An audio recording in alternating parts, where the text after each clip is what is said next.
नेपाल का इतिहास राजा और राजतंत्र से गहराई से जुड़ा हुआ है। नेपाल में कई शासक हुए, लेकिन सबसे प्रमुख नामों में से एक शाह वंश के राजा हैं। शुरुआत नेपाल के राजा की कहानी की शुरुआत 18वीं सदी में होती है, जब पृथ्वी नारायण शाह ने नेपाल का एकीकरण किया।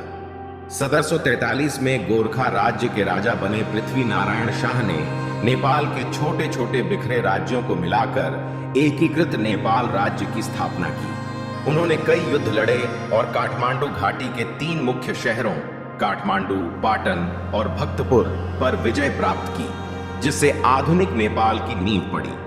राजवंश और राजनीति पृथ्वी नारायण शाह के उत्तराधिकारियों ने नेपाल पर कई पीढ़ियों तक शासन किया। 19वीं सदी में नेपाल की राजनीति में राणा वंश का भी दबदबा रहा, जिन्होंने वास्तविक सत्ता पर कब्जा कर लिया था और राजा को केवल एक सांकेतिक पद बना दिया था।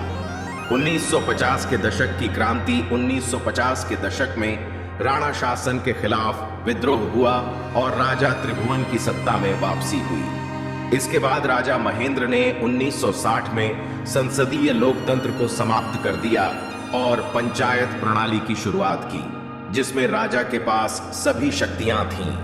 लोकतंत्र की मांग और राजशाही का अंत 1990 में व्यापक जन आंदोलन के बाद राजा बीरेंद्र ने लोकतंत्र की स्थापना के लिए सहमति दी और नेपाल संवैधानिक राजतंत्र बना।